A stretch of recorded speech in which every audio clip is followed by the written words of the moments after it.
ನಮಸ್ಕಾರ ಎಲ್ಲರಿಗೂ welcome to Karnataka exams. So ನಾವು 26th March related important current ಅಫೇರ್ಸ್ನ ಡಿಸ್ಕಷನ್ ಮಾಡ್ಕೊಳ್ಳೋಣ.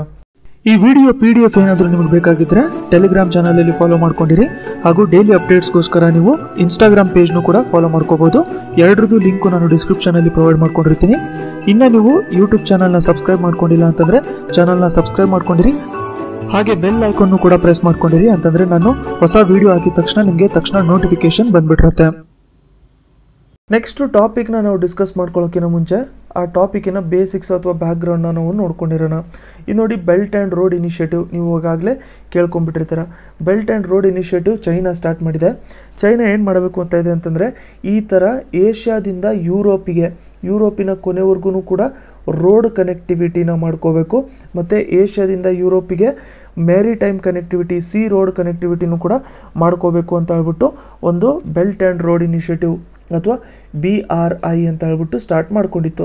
ಸೊ ಈ BRI ಸ್ಟಾರ್ಟ್ ಮಾಡ್ಕೋಬೇಕು ಅಂತಂದರೆ ಆ ದೇಶಗಳದ್ದು ಪರ್ಮಿಷನ್ ಇರಬೇಕು. ಎಕ್ಸಾಂಪಲ್, ಇವಾಗ ಚೈನಾದಿಂದ ನಾವಿಲ್ಲಿ ಉಜ್ಬೇಕಿಸ್ತಾನಲ್ಲಿ ಬರ್ತೀವಿ ಅಂತ ಅಂದ್ಕೊಳ್ಳಿ. ಉಜ್ಬೇಕಿಸ್ತಾನ್ ಅವರು ಪರ್ಮಿಷನ್ ಕೊಡಬೇಕು ಅಲ್ಲಿ ಒಳಗಡೆ ರೋಡ್ನ ಆ್ಯಕ್ಸಸ್ ಮಾಡ್ಕೊಳ್ಳೋದಕ್ಕೆ.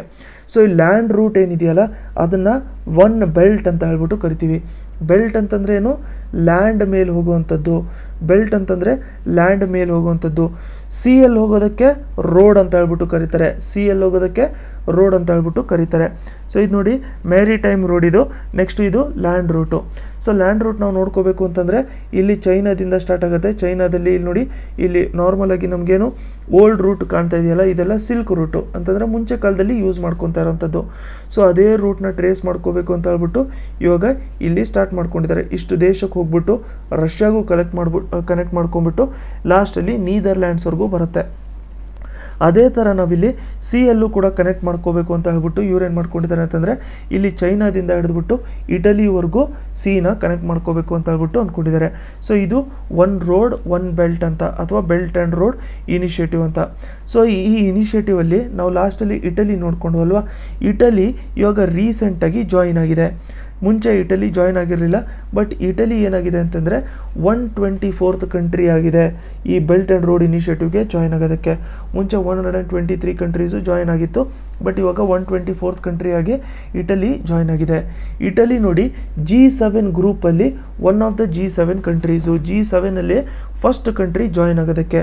ಸೊ ಈಗ G7 ಅಂತ ನೋಡಿದ ತಕ್ಷಣ ನಾವು ಒಂದ್ಸರಿ G7 ಕಂಟ್ರೀಸ್ ಬಗ್ಗೆ ನೋಡ್ಕೊಂಡಿರೋಣ.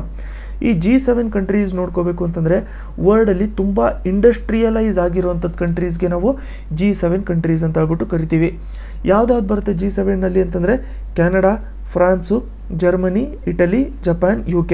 ಸೊ ಈಗ ಇಟಲಿ ಬಂದ್ಬಿಟ್ಟು ಫಸ್ಟ್ ಕಂಟ್ರಿ ಆಗಿದೆ ಇದನ್ನು ಜಾಯಿನ್ ಆಗೋದಕ್ಕೋಸ್ಕರ. ಏನಾಗಿರುತ್ತೆ ಅಂತಂದರೆ, ಪ್ರತಿ ವರ್ಷವೂ ಕೂಡ ಈ ಕಂಟ್ರೀಸ್ಗಳಲ್ಲಿ ಮೀಟಿಂಗ್ನ ಆರ್ಗನೈಸ್ ಮಾಡಿರ್ತಾರೆ. ಎಕ್ಸಾಂಪಲ್, ಈ ವರ್ಷ ಕೆನಡಾದಲ್ಲಿ ಮಾಡಿದ್ರೆ ನೆಕ್ಸ್ಟ್ ವರ್ಷ ಫ್ರಾನ್ಸಲ್ಲಿ ಮಾಡ್ತಾರೆ, ಅದಾದಮೇಲೆ ಜರ್ಮನಿಯಲ್ಲಿ ಮಾಡ್ತಾರೆ. ಒಂಥರ ರೊಟೇಷ್ನಲ್ ಬೇಸಿಸ್ ಮೇಲೆ ಮೀಟಿಂಗ್ಸ್ನ ಆರ್ಗನೈಸ್ ಮಾಡ್ಕೊಂಡಿರ್ತಾರೆ. ಸೊ ಸ್ಟಾರ್ಟಿಂಗ್ ಇದು 1975ಅಲ್ಲಿ ಫಾರ್ಮ್ ಆಗಿರ್ಬೇಕಾದ್ರೆ G6 ಕಂಟ್ರೀಸ್ ಅಂತ ಇತ್ತು. ಬಟ್ 1976ಅಲ್ಲಿ ಕೆನಡಾನು ಕೂಡ ಇನ್ವೈಟ್ ಮಾಡಿದ್ರು, ನಮ್ಮಲ್ಲಿ ಜಾಯಿನ್ ಆಗ್ರಿ ಅಂತ ಹೇಳ್ಬಿಟ್ಟು. ಸೊ ಸರಿ ಅಂತ ಹೇಳ್ಬಿಟ್ಟು ಕೆನಡಾನು ಕೂಡ ಜಾಯಿನ್ ಆದಮೇಲೆ G7 ಕಂಟ್ರೀಸ್ ಆಗೋಯ್ತು. ಸೊ ನೋಡಿ, G6 ಇದ್ದಿದ್ದು G7 ಆಗಿದೆ. G6 ಬೇರೆ G7 ಬೇರೆ ಅಲ್ಲ, ನೋಡ್ಕೊಂಡಿರಿ ಯಾವ ಥರ ಬರುತ್ತೆ ಅಂತ. ಸೊ G6 ಇದ್ದಿದ್ದು G7 ಆಗೋಯ್ತು. ಯಾಕಂತಂದರೆ ಹೊಸ ದೇಶ ಕೆನಡಾ ಆ್ಯಡ್ ಆಗಿತ್ತು ಇದರಲ್ಲಿ. ಅದಾದಮೇಲೆ 1998ಅಲ್ಲಿ ರಷ್ಯಾನು ಕೂಡ ಅವರು ಇನ್ವೈಟ್ ಮಾಡಿದ್ರು. ಸರಿ, ರಷ್ಯಾನು ಕೂಡ ಬರುತ್ತೆ ಅಂತ ಹೇಳ್ಬಿಟ್ಟು ರಷ್ಯಾನು ಕೂಡ ಆ್ಯಡ್ ಆಗೋಯ್ತು. ಆವಾಗ G7 ಇರೋವಂಥದ್ದು ಏನಾಗೋಯ್ತು ಅಂತಂದರೆ G8 ಆಗೋಯ್ತು. G8 ಯಾವಾಗಾಗಿತ್ತು? ರಷ್ಯಾ ಆ್ಯಡ್ ಆದಮೇಲೆ G8 ಆಗಿತ್ತು. ಬಟ್ 2014ಅಲ್ಲಿ ಏನಾಗಿತ್ತು ಅಂತಂದರೆ, ಯುಕ್ರೇನ್ ರಿಲೇಟೆಡು ಸ್ವಲ್ಪ ಟೆನ್ಷನ್ ಆಗ್ತಾಯಿತ್ತು. ರಷ್ಯಾ ಮತ್ತು ಯುಕ್ರೇನ್ ಮಧ್ಯದಲ್ಲಿ ಸ್ವಲ್ಪ ಕಾನ್ಫ್ಲಿಕ್ಟ್ ಆಗ್ತಾಯಿತ್ತು. ಸೊ ರಷ್ಯಾ USA ಅವ್ರು ಹೇಳಿರೋ ಮಾತೆಲ್ಲ ಕೇಳಿಲ್ಲ ಅಂತ ಹೇಳ್ಬಿಟ್ಟು ರಷ್ಯಾನ ಏನು ಮಾಡಿದ್ರು ಅಂತಂದರೆ ಸಸ್ಪೆಂಡ್ ಮಾಡಿದ್ರು. ಸೊ ರಷ್ಯಾನ ಸಸ್ಪೆಂಡ್ ಮಾಡಿದ್ಮೇಲೆ ಏನಾಗೋಯಿತು, G8 ಇದ್ದಿದ್ದು ವಾಪಸ್ ಇವಾಗ G7 ಆಗಿದೆ. ಸೊ G7 ಆಗಿದೆ, ರಷ್ಯಾ ಹೊರಗಡೆ ಹೋಗ್ಬಿಟ್ಟಿದೆ. ಸೊ ಇವಾಗ G7ಅಲ್ಲಿ ಯಾವ್ಯಾವ ದೇಶ ಇದ್ದಾವೆ ಅಂತಂದರೆ, Canada, France, Germany, Italy, Japan ಮತ್ತು ಯುನೈಟೆಡ್ ಕಿಂಗ್ಡಮ್ ಮತ್ತು ಯುನೈಟೆಡ್ ಸ್ಟೇಟ್ಸ್, ಇಷ್ಟು ಕಂಟ್ರೀಸು G7ಅಲ್ಲಿ ಇದ್ದಾವೆ. ಇಷ್ಟು ನೋಡ್ಕೊಂಡಿರಿ. ನೆಕ್ಸ್ಟ್ ನಾವು ಎಲೆಕ್ಷನ್ ರಿಲೇಟೆಡ್ ಡಿಸ್ಕಸ್ ಮಾಡ್ಕೊಳ್ಳೋಣ. ಯಾವುದು ಅಂತಂದರೆ ಇಂಡಿಯನ್ ಸ್ಟ್ಯಾಟಿಸ್ಟಿಕಲ್ ಇನ್ಸ್ಟಿಟ್ಯೂಟ್ ಅಂತ. ಸೊ ನೋಡಿ, ಮುಂಚೆನೂ ಕೂಡ ನಾವು ನೋಡ್ಕೊಂಡಿರೋಂಗೆ ಎಲೆಕ್ಷನ್ಸಲ್ಲಿ ಏನಾಗಿರುತ್ತೆ, ತುಂಬಾ ಜಾಸ್ತಿ ಸ್ಕ್ಯಾಮ್ ನಡೀತಾ ಇದೆ. ಎಲೆಕ್ಷನ್ನು ನಾವು ಯಾರಿಗೋ ವೋಟ್ ಮಾಡ್ತಾ ಇದ್ದೀವಿ, ಯಾರಿಗೋ ವೋಟ್ ಹೋಗ್ತಾ ಇದೆ ಅಂತ ಹೇಳ್ಬಿಟ್ಟು ಬೇರೆ ಬೇರೆ ಪೊಲಿಟಿಕಲ್ ಪಾರ್ಟೀಸು ಬ್ಲೇಮ್ ಮಾಡ್ತಾ ಕಂಟಿನ್ಯೂಸ್ ಆಗಿ ಇವಾಗವರೆಗೂ ಬರ್ತಾನೆ ಇದೆ. ಅದಕ್ಕೋಸ್ಕರ ಪೊಲಿಟಿಕಲ್ ಪಾರ್ಟೀಸ್ ಏನಂದಿತ್ತು ಅಂತಂದರೆ ನೋಡಿ EVMನ ಯೂಸ್ ಮಾಡ್ಕೊಳ್ಳೋದು ಬೇಡ, EVM ಬದಲು ನಾವೇನು ಮಾಡ್ಕೊಳೋಣ ಅಂತಂದರೆ ಬ್ಯಾಲೆಟ್ ಪೇಪರ್ನ ಯೂಸ್ ಮಾಡ್ಕೊಳೋಣ, ಬ್ಯಾಲೆಟ್ ಪೇಪರ್ ಸಿಸ್ಟಮ್ನ ಯೂಸ್ ಮಾಡ್ಕೊಳೋಣ ಅಂತ ಹೇಳ್ಬಿಟ್ಟು ಹೇಳಿತ್ತು. ಸೊ ಎಷ್ಟೊಂದು ಅಡ್ವಾನ್ಸ್ಡ್ ಎಕಾನಮಿಗಳಿದ್ದಾವೆ, ಅವುಗಳೆಲ್ಲ ಇಷ್ಟೊಂದು ಅಡ್ವಾನ್ಸ್ ಆಗಿದ್ರೂ ಕೂಡ ಇವಾಗಲೂ ಬ್ಯಾಲೆಟ್ ಪೇಪರ್ನ ಯೂಸ್ ಮಾಡ್ಕೊತಾ ಇದ್ದಾರೆ. ಅದಕ್ಕೋಸ್ಕರ ನಾವು ಕೂಡ ಬ್ಯಾಲೆಟ್ ಪೇಪರೇ ಯೂಸ್ ಮಾಡ್ಕೊಳೋಣ ಅಂತ ಹೇಳ್ಬಿಟ್ಟು ಹೇಳ್ತಾ ಇತ್ತು. ಬಟ್ ಎಲೆಕ್ಷನ್ ಕಮಿಷನ್ ಏನು ಹೇಳ್ತಾ ಇತ್ತು ಅಂತಂದರೆ ಬ್ಯಾಲೆಟ್ ಪೇಪರ್ ಬೇಡ, ನಾವು EVM ಯೂಸ್ ಮಾಡ್ಕೊಳೋಣ, EVM ತುಂಬ ಅಡ್ವಾನ್ಸ್ ಆಗಿದೆ, ಅದರಲ್ಲಿ ಹ್ಯಾಕ್ ಮಾಡೋವಂಥದ್ದು ಪ್ರಾವಿಷನ್ ಏನೂ ಇರಲ್ಲ ಅಂತ. ಅದಕ್ಕೋಸ್ಕರ ಬೇರೆ ಪೊಲಿಟಿಕಲ್ ಪಾರ್ಟೀಸ್ ಎಲ್ಲ ಏನು ಹೇಳಕ್ಕೆ ಸ್ಟಾರ್ಟ್ ಆಯಿತು ಅಂತಂದರೆ ನೋಡಿ EVM ಏನು ಯೂಸ್ ಮಾಡ್ಕೊಳ್ತೀರ ನೀವು, ಬಟ್ ವೋಟ್ ಮಾಡಿದ್ದು ಯಾರಿಗೆ ವೋಟ್ ಹೋಗಿದೆ ಅಂತ ಹೇಳ್ಬಿಟ್ಟು ಯಾವ ಥರ ಗೊತ್ತಾಗುತ್ತೆ ಅಂತ ಹೇಳ್ಬಿಟ್ಟು ನೋಡ್ಕೊಂಡಿರ್ಬೇಕಾದ್ರೆ ಎಲೆಕ್ಷನ್ ಕಮಿಷನ್ ಏನು ಮಾಡಿತ್ತು ಅಂತಂದರೆ VVPATನ ಇಂಟ್ರೊಡ್ಯೂಸ್ ಮಾಡಿತ್ತು. So voter verifiable paper audit trial ಅಂತ, voter verifiable paper audit trial ಅಂತ. ಸೊ VVPATಲ್ಲಿ ಏನು ಮಾಡ್ತಿತ್ತು ಅಂತಂದರೆ ನಾವು ಹೆಂಗೋ ಇಲ್ಲಿ ವೋಟ್ ಮಾಡೋಕ್ಕೆ ಹೋಗ್ತಾ ಇರ್ತಿದ್ವಿ.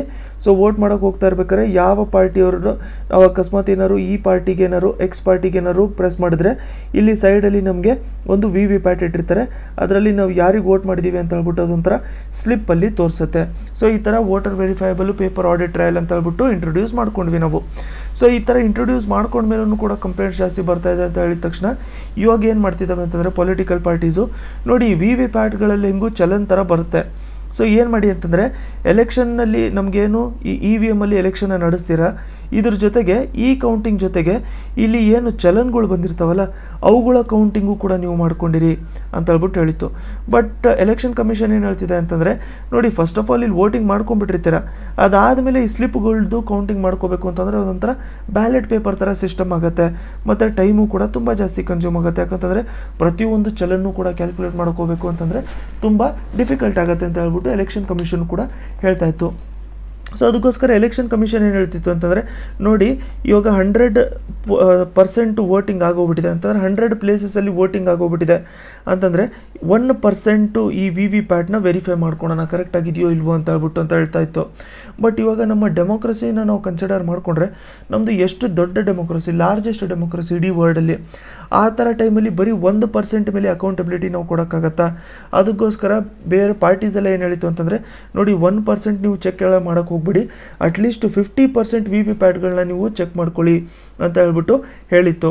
ಸೊ ಅದಕ್ಕೋಸ್ಕರ ಎಲೆಕ್ಷನ್ ಕಮಿಷನ್ ಆಫ್ ಇಂಡಿಯಾ ಸರಿ ನೋಡೋಣ ಬಿಡಿ ಅಂತ ಹೇಳ್ಬಿಟ್ಟು ISI ಅಂತಂದರೆ ಇಂಡಿಯನ್ ಸ್ಟ್ಯಾಟಿಸ್ಟಿಕಲ್ ಇನ್ಸ್ಟಿಟ್ಯೂಟ್ ಅವ್ರಿಗೆ ಕೇಳಿದ್ರು. ಸೊ ನೋಡಿ ಈ ಥರ ಇವ್ರು ಹೇಳ್ತಾ ಇದ್ದಾರೆ, ಆ ಥರ ಮಾಡೋದು ಕರೆಕ್ಟ್ ಆಗಿರುತ್ತೋ ಇಲ್ವೋ ಅಂತ ಹೇಳ್ಬಿಟ್ಟು ನೀವು ಒಂದು ರಿಪೋರ್ಟ್ ಸಬ್ಮಿಟ್ ಮಾಡಿ ಅಂತ ಹೇಳ್ಬಿಟ್ಟು ಹೇಳಿತ್ತು. ಸೊ ಈಗ ರೀಸೆಂಟಾಗಿ ಒಂದು ರಿಪೋರ್ಟ್ ಸಬ್ಮಿಟ್ ಮಾಡಿದೆ. ಆ ರಿಪೋರ್ಟಲ್ಲಿ ಏನೇನು ಬರ್ದಿದೆ ಅಂತ ಹೇಳ್ಬಿಟ್ಟು ನಾವು ನೆಕ್ಸ್ಟ್ ಟೈಮ್ ಆ ರಿಪೋರ್ಟು ಪಬ್ಲಿಕ್ ಪ್ಲೇಸಲ್ಲಿ ಇರಬೇಕಾದ್ರೆ ಡಿಸ್ಕಸ್ ಮಾಡ್ಕೊಳ್ಳೋಣ. ಸೊ ಇವಾಗ ಸದ್ಯಕ್ಕೆ ನಾವು ಇಂಡಿಯನ್ ಸ್ಟ್ಯಾಟಿಸ್ಟಿಕಲ್ ಇನ್ಸ್ಟಿಟ್ಯೂಟ್ ಬಗ್ಗೆ ನೋಡ್ಕೋಬೇಕು ಅಂತಂದರೆ ಇದನ್ನು ನೋಡಿ 1959ನಲ್ಲಿ ಒಂದು ಆ್ಯಕ್ಟ್ ಮೂಲಕ ಇದನ್ನು ಇಂಡಿಯನ್ ಸ್ಟ್ಯಾಟಿಸ್ಟಿಕ್ಸ್ ಇನ್ಸ್ಟಿಟ್ಯೂಟ್ ಆ್ಯಕ್ಟ್ ಅಂತ ಹೇಳ್ಬಿಟ್ಟು ಆ್ಯಕ್ಟ್ ಮೂಲಕ ಇದನ್ನು ಎಸ್ಟಾಬ್ಲಿಷ್ ಮಾಡ್ಕೊಂಡಿದ್ರು. ಯಾವ ಮಿನಿಸ್ಟ್ರಿ ಅಂಡರಲ್ಲಿ ಬರುತ್ತೆ ಅಂತಂದರೆ ಇದು ಸ್ಟ್ಯಾಟಿಸ್ಟಿಕ್ಸ್ ಆ್ಯಂಡ್ ಪ್ರೋಗ್ರಾಮ್ ಇಂಪ್ಲಿಮೆಂಟೇಷನ್ ಮಿನಿಸ್ಟ್ರಿಯಲ್ಲಿ ಬಂದಿರುತ್ತೆ. ಯಾರು ಎಸ್ಟಾಬ್ಲಿಷ್ ಮಾಡಿದ್ರು ಅಂತಂದರೆ PC ಮಹಾಲನೋಬಿಸು. ಸೊ ರಿಸರ್ಚು ಮತ್ತು ಟ್ರೈನಿಂಗು ಸ್ಟ್ಯಾಟಿಸ್ಟಿಕ್ಸ್ ರಿಲೇಟೆಡ್ ಇವರು ಕಂಡಕ್ಟ್ ಮಾಡಿರ್ತಾರೆ, ಮತ್ತು ಥಿಯರಿಟಿಕಲ್ ಸ್ಟ್ಯಾಟಿಸ್ಟಿಕ್ಸು ಮತ್ತು ಅಪ್ಲಿಕೇಶನ್ಸ್ನ ಕೂಡ ಇವರು ಡೆವಲಪ್ಮೆಂಟ್ ಮಾಡಿರ್ತಾರೆ. ಸೊ ಇಷ್ಟು ನೀವು ತಿಳ್ಕೊಂಬಿಟ್ಟಿರಿ ಇಂಡಿಯನ್ ಸ್ಟ್ಯಾಟಿಸ್ಟಿಕಲ್ ಇನ್ಸ್ಟಿಟ್ಯೂಟ್ ಬಗ್ಗೆ. ಫಸ್ಟ್ ಒನ್ ಇದರಲ್ಲಿ ನಾವು ನೋಡ್ಕೋಬೇಕು ಅಂತಂದರೆ ಲಿಮಾ 2019. ಸೊ ಲಿಮಾ 2019 ಅಂತಂದರೆ ಏನು? Langkawi international maritime aero expo.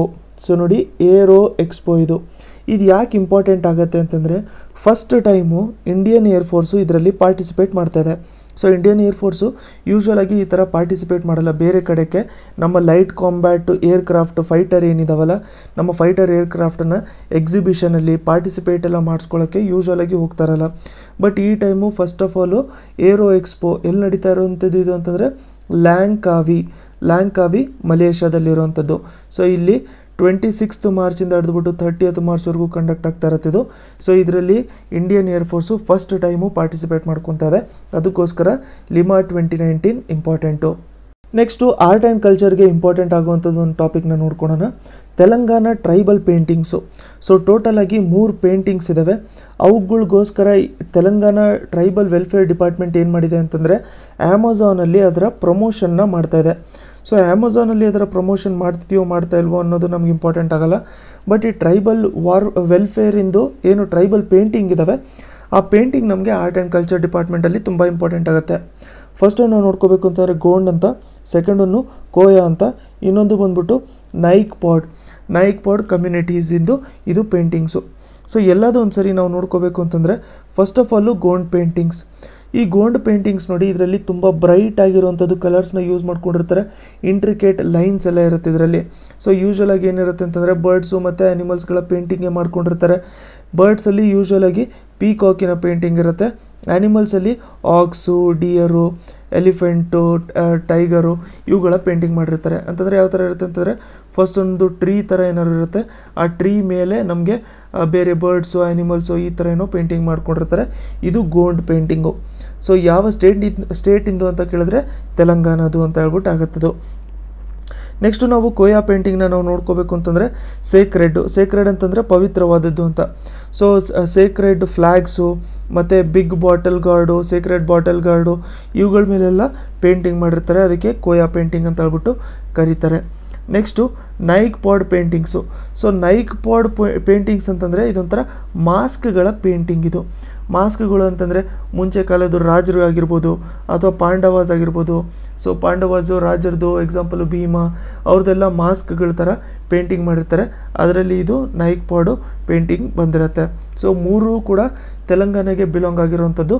So ಅದನ್ನು ಇವರು ಪ್ರಮೋಟ್ ಮಾಡ್ತಾ ಇದ್ದಾರೆ ಅಮೆಝಾನಲ್ಲಿ, ಅದಕ್ಕೋಸ್ಕರ ಇದನ್ನು ನ್ಯೂಸಲ್ಲಿತ್ತು, ನೋಡ್ಕೊಂಡಿರಿ. ಲಾಸ್ಟ್ ನಾವು ಒಂದ್ಸರಿ ಫಿಲ್ಮ್ ಫೇರ್ ಅವಾರ್ಡ್ಸು ಕೂಡ ನೋಡ್ಕೊಳ್ಳೋಣ. ಈ related questions, movie related questions ಅಂತೂ ಕೇಳ್ತಾನೆ ಇರ್ತಾರೆ. ಎಸ್ಪೆಷಲಿ ಮೂವೀಸ್ ನಾವು ನೋಡ್ಕೋಬೇಕು ಅಂತಂದರೆ ನ್ಯಾಷನಲ್ ಅವಾರ್ಡ್ಸ್ ಕೇಳ್ತಾರೆ. ನ್ಯಾಷನಲ್ ಅವಾರ್ಡ್ಸ್ ಜೊತೆಗೆ ಮತ್ತು ಇನ್ನೊಂದು ಏನು ಕೇಳ್ತಾರೆ ಅಂತಂದರೆ ಆಸ್ಕರ್ ಅವಾರ್ಡ್ಸು ಅಥವಾ ಅಕಾಡೆಮಿ ಅವಾರ್ಡ್ಸ್ ಅಂತ ನಾವೇನು ಕರಿತೀವಿ ಅದನ್ನು ಕೇಳ್ತಾರೆ. ಅದರ ಜೊತೆಗೆ ನಮಗೆ ಫಿಲ್ಮ್ ಫೇರ್ ಅವಾರ್ಡು ಕೂಡ ಕೇಳಿರ್ತಾರೆ ಕ್ವೆಶನ್ಸು. ಕೆಲವೊಂದು ಸರಿ ಫಿಲ್ಮ್ ಫೇರ್ ಅವಾರ್ಡು ಕೂಡ ಕೇಳಿರ್ತಾರೆ. ಸೊ ಫಿಲ್ಮ್ ಫೇರ್ ಅವಾರ್ಡು ಎಲ್ಲಿ ಆರ್ಗನೈಸ್ ಆಗಿತ್ತು ಅಂತಂದರೆ ಜಿಯೋ ಗಾರ್ಡನ್ಸು BKC ಮುಂಬೈಯಲ್ಲಿ ಆರ್ಗನೈಸ್ ಆಗಿರುವಂಥದ್ದು. ಸೊ ವಿನ್ನರ್ಸ್ಗಳನ್ನ ನಾವು ನೋಡ್ಕೊಳ್ಳೋಣ. ಬೆಸ್ಟ್ ಆ್ಯಕ್ಟರ್ನ ನಾವು ನೋಡ್ಕೋಬೇಕು ಅಂತಂದರೆ ಇದನ್ನು ರಣಬೀರ್ ಕಪೂರ್ ಕೊಟ್ಟಿದ್ದಾರೆ. ರಣಬೀರ್ ಕಪೂರು ಯಾವ ಮೂವಿಗೆ ಅಂತಂದರೆ ಸಂಜು ಮೂವಿಗೆ ಅವ್ರಿಗೆ ಕೊಟ್ಟಿದ್ದಾರೆ. ನೆಕ್ಸ್ಟು ಬೆಸ್ಟ್ ಆ್ಯಕ್ಟ್ರೆಸ್ನ ನಾವು ನೋಡ್ಕೋಬೇಕು ಅಂತಂದರೆ ಇದನ್ನು ಆಲಿಯಾ ಭಟ್ಟಿಗೆ ಕೊಟ್ಟಿದ್ದಾರೆ. ಯಾವ ಮೂವಿಗೆ ಅಂತಂದರೆ ರಾಜಿ. ಸೊ ಈ ರಾಜಿ ಆಲ್ಮೋಸ್ಟು ಒಂಥರ ಮೂವಿ ಯಾವುದ್ರ ಮೇಲೆ ಮಾಡಿರೋದು ಅಂತಂದರೆ 1971ನಲ್ಲಿ ಬಾಂಗ್ಲಾದೇಶ್ ವಾರ್ ಏನಿತ್ತಲ್ಲ ಅದರ ಬೇಸಿಸ್ ಮೇಲೆ ಒಂದು ಬೇರೆ ಥರ ಸ್ಟೋರಿ ಮಾಡ್ಕೊಂಡಿದ್ದಾರೆ. ಅದನ್ನು ನೋಡ್ಕೊಂಡಿರ್ಬೋದು ನೀವು ಬೇಕಾದ್ರೆ. ಆಲಿಯಾ ಭಟ್ ಅವ್ರು ಮಾಡ್ಕೊಂಡಿರೋವಂಥದ್ದು ರಾಜಿ ಮೂವಿ. ಅದನ್ನು ಬಿಟ್ಬಿಟ್ಟು ಲೈಫ್ ಟೈಮ್ ಅಚೀವ್ಮೆಂಟ್ ಅವಾರ್ಡ್ ನಾವು ನೋಡ್ಕೋಬೇಕು ಅಂತಂದರೆ ಶ್ರೀದೇವಿಯವರು ಕೊಟ್ಟಿರೋವಂಥದ್ದು best debut female award Sara Ali Khan Kedarnath ಮೂವಿಗೆ. Best debut male Ishaan Khattar beyond the clouds ಮೂವಿಗೆ. 50 years outstanding contribution to cinema Hema Malini ಅವರಿಗೆ. ಪೀಪಲ್ಸ್ ಚಾಯ್ಸ್ ಅವಾರ್ಡು ಇದು ಬೆಸ್ಟ್ ಶಾರ್ಟ್ ಫಿಲ್ಮಿಗೆ ಕೊಟ್ಟಿರುವಂಥದ್ದು ಪ್ಲಸ್ ಮೈನಸ್ ಅಂತ. ಸೊ ನೀವು ಭುವನ್ ಬಾಮ್ ಅಂತ ಕೇಳಿರ್ಬೋದು. ಭುವನ್ ಬಮ್ ಅಂತ ಇವರೊಬ್ಬರು YouTuber. So one of the top YouTubers ಅವರು ಇಂಡಿಯಾದಲ್ಲಿ. ಅವ್ರು ಮಾಡಿರೋಂಥ ಶಾರ್ಟ್ ಫಿಲ್ಮಿಗೆ ಈ ಪೀಪಲ್ಸ್ ಚಾಯ್ಸ್ ಅವಾರ್ಡ್ ಅಂತ ಕೊಟ್ಟಿದ್ದಾರೆ. Next best short film fiction ಕ್ಯಾಟಗರಿಯಲ್ಲಿ ರೋಗನ್ ಘೋಷ್ ಅವ್ರಿಗೆ ಕೊಟ್ಟಿದ್ದಾರೆ. ಅದಾದಮೇಲೆ best short film non fiction ಕ್ಯಾಟಗರಿಯಲ್ಲಿ ಸಾಕರ್ ಸಿಟಿ ಕೊಟ್ಟಿದ್ದಾರೆ. Best actor female short film ಕ್ಯಾಟಗರಿಯಲ್ಲಿ ಕೀರ್ತಿ ಕುಲ್ಹಾರಿ ಅವ್ರಿಗೆ ಕೊಟ್ಟಿದ್ದಾರೆ. ಸೊ ಬೆಸ್ಟ್ ಫಿಲ್ಮ್ ಯಾರಿಗೆ ಕೊಟ್ಟಿದ್ದಾರೆ ಅಂತ ಹೇಳ್ಬಿಟ್ಟು ನಿಮ್ಗೆ ಏನಾದರೂ ಗೊತ್ತಿದ್ದರೆ ಕಮೆಂಟ್ ಸೆಕ್ಷನಲ್ಲಿ ನೀವು ಕಮೆಂಟ್ ಮಾಡಿ ತಿಳಿಸಿರ್ಬೋದು. ಸೊ ವಿಡಿಯೋ ನಿಮ್ಗೆ ಇಷ್ಟ ಆಗಿದ್ದು ಬೆನಿಫಿಷಿಯಲ್ ಅಂತ ಅನಿಸಿದ್ರೆ ಈ ಕಡೆ ಲೈಕ್ ಬಟನ್ನು ಕೂಡ ಪ್ರೆಸ್ ಮಾಡಿರಿ. ಹಾಗೆ ಸಬ್ಸ್ಕ್ರೈಬ್ ಮಾಡ್ಕೊಂಡಿಲ್ಲ ಚಾನಲ್ಗೆ ಅಂತಂದರೆ ಇಲ್ಲಿ ಸಬ್ಸ್ಕ್ರೈಬ್ ಬಟನ್ನ ಪ್ರೆಸ್ ಮಾಡಿಕೊಂಡು ಸಬ್ಸ್ಕ್ರೈಬು ಕೂಡ ಮಾಡ್ಕೊಂಡಿರಿ. ಹಾಗೆ ಬೆಲ್ ಐಕನ್ನು ಕೂಡ ಒತ್ಕೊಂಡಿರಿ ಅಂತಂದರೆ ನೆಕ್ಸ್ಟ್ ಟೈಮ್ ನಾನು ವೀಡಿಯೋ ಹಾಕಿದ ತಕ್ಷಣ ನಿಮಗೆ ನೋಟಿಫಿಕೇಷನ್ ತಕ್ಷಣವೇ ಬಂದುಬಿಟ್ಟಿರುತ್ತೆ.